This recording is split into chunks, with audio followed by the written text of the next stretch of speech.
People say, well, Dolce, he's so explosive. He's so powerful. He just gets tired early. That's false. That's anyone who says that is like a two-stripe white belt with regards to mixed martial arts athletes. Now, Conor McGregor's former nutrition guru, which is a fake guru, I won't even say the dude's name. We'll just call him Ziggy. What's up, guys? Mike Dolce, four-time world MMA Trainer of the Year. Now, before I move on, I want to say I won this award 4 times in a row. And in fact, I am the only person to ever win this award more than 1 time. All of my peers, those who have won this award, have only won it once. And I have won this award 4 times, nominated by my peers, but voted on by the fans until I graciously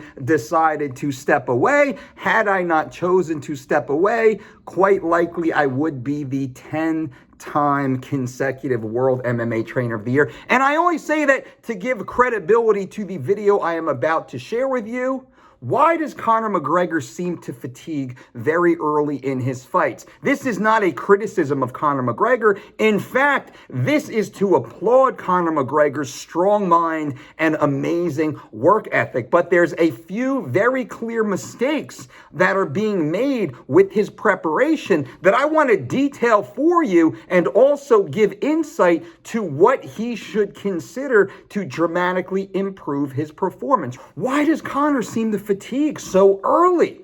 People say, well, Dolce, he's so explosive. He's so powerful. He just gets tired early. That's false. That's anyone who says that is like a two-stripe white belt with regards to mixed martial arts athletes. They just simply don't understand this. It's actually a pretty big excuse.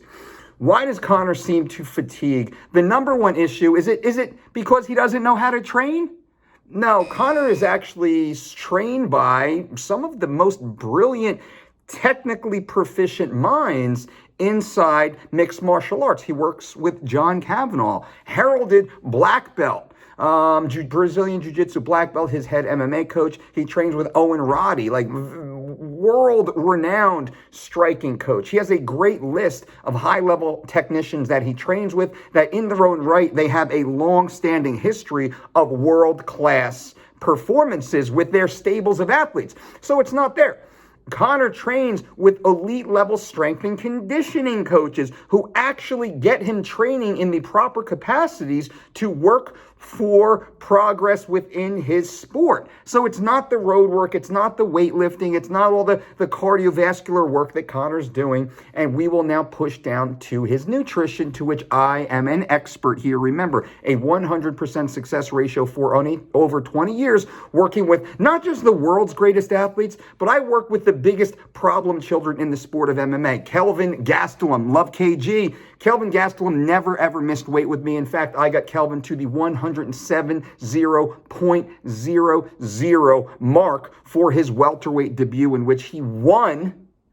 Devastating submission, got performance of the night bonus. That was after dropping from 185 when he won the Ultimate Fighter against Uriah Hall. Now, I do think Conor understands what his problems are, which is why he made some changes inside his team. And word has it that Conor has actually walked away from the individual I feel most responsible for his underperformances. And though Conor has won these fights, most of the big fights Conor won those fights early before he got tired, before his gas tank was depleted. Now, why was his gas tank depleted? His gas tank was depleted because he was put on an extremely low carbohydrate diet. We all know mixed martial arts is a glycolytic activity. Glycolytic essentially means carbohydrate centric, right? We need glucose. Glucose is the energy molecule stored as glycogen in the muscles and the liver. Glucose is actually created from carbohydrate ingestion. It can also be created from protein ingestion through a process called gluconeogenesis. It happens in the liver, but that's not a good thing. We are not looking to take protein, the amino acids from protein. We are not looking to redivert that, turn that into glucose, because we are in a carbohydrate deprived state. Now, Conor McGregor's former nutrition guru, which is a fake fake guru, I won't even say the dude's name, we'll just call him Ziggy, right? We'll call him Ziggy, and those of you who understand the channel know who Ziggy is. But his former nutrition guru very, very, very proudly speaks about putting athletes on ketogenic diets, and he very proudly, in fact, we can actually point to a gentleman, Max Holloway. Max Holloway, one of the greatest featherweight UFC world champions of all time. This guru actually and proudly grandstanding told the world that Max Holloway was going to be the biggest weight cut he ever oversaw. He said he was going to put Max Holloway also on a very similar ketogenic diet that he put Conor McGregor on. This guru puts Max Holloway on this very same diet. What happens? Max Holloway is actually pulled from the card, prohibited from even weighing in and competing, hospitalized, and loses his opportunity to compete. Not once, but twice before Max Holloway fired this guru also. That's right. This guru was dramatically depriving his athletes of the vital nutrient sources that they desperately need, not just to compete at world-class levels, but also to survive. Remember, Max Holloway was hospitalized, medically prohibited from competing, from even weighing in. The doctors declared Max Holloway was no longer allowed to even cut weight because his weight cut went so poorly. And this is terrible because Max is an amazing human being. Max is an amazing athlete. And Max listened to the individual, to this guru. He listened to this guru and he was pulled from the card. It was estimated that Max lost somewhere between $3 to $6 million as a result of this weight loss, weight cut debacle, listening to this very same guru. Again, we will call him Ziggy. This guru was also responsible for Khabib Nurmagomedov being pulled from his fight against Tony Ferguson when he suffered very severe weight-cutting issues and was medically determined unfit to even weigh in, sent to the hospital. Khabib Nurmagomedov said he thought he was going to die. Khabib Nurmagomedov's ER doctor said, "You almost died." Max Holloway said he thought he was going to die, right? As we move on, we can see that there is a very serious element here, and we move forward to Conor McGregor. Now, this is what I said. This is not a criticism of Conor. This is a compliment to Conor. Conor was able to go through one of the worst planned nutrition programs and still compete at an elite level.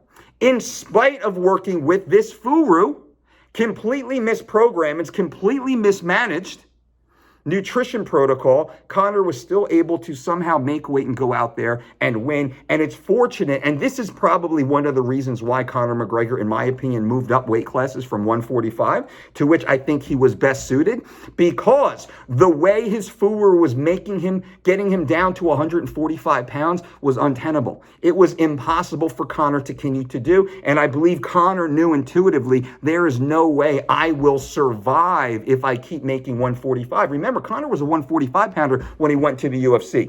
A 145-pounder when he knocked out Jose Aldo. Bang! Amazing, amazing left hook. Again, I'm a huge McGregor fan here.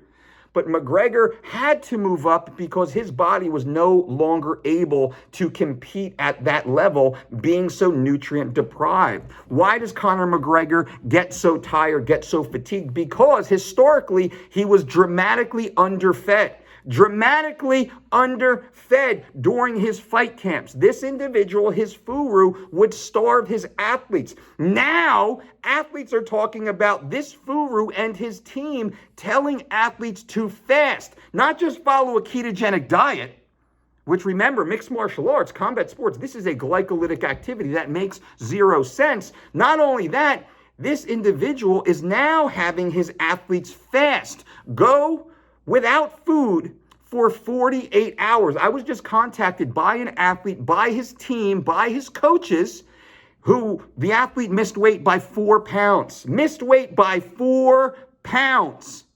Was somehow able to go out there and get the win. Missed out on a $50,000 bonus because he missed weight. And blamed this guru, whose team put him on a near ketogenic diet, a super low calorie, super low carbohydrate, super low calorie diet, and had him fast for 2 days and then try to crash cut over 20 pounds of water weight in the 48 hours before the scale. This athlete should not have competed. If a doctor walked into the room, this athlete also would have been pulled from the card, but this athlete hid inside the bathroom, laying on the floor, dry vomiting, crying, thinking that they were also going to die following this weight loss protocol, right? So in my opinion, why has Conor McGregor struggled so severely? It's because he was listening to probably the biggest imbecile in all of weight management.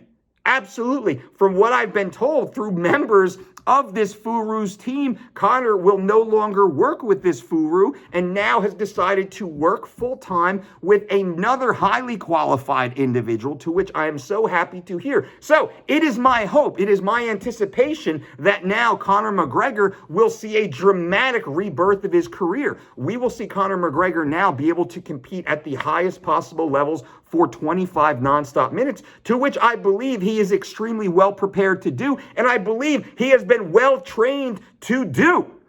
So this is not a criticism against Conor, against any of his skills coaches, against his strength and conditioning team over at McGregor Fast at all. It's a massive compliment to them, because they have been able to get this athlete to compete at world-class levels. Now, hopefully this sticks, right? This is all, and all this information is easily verified. Please, go do your Google searches, go do your Reddit searches, go do your MMA, junkie MMA fighting searches. Everything I just said is 100% verifiable.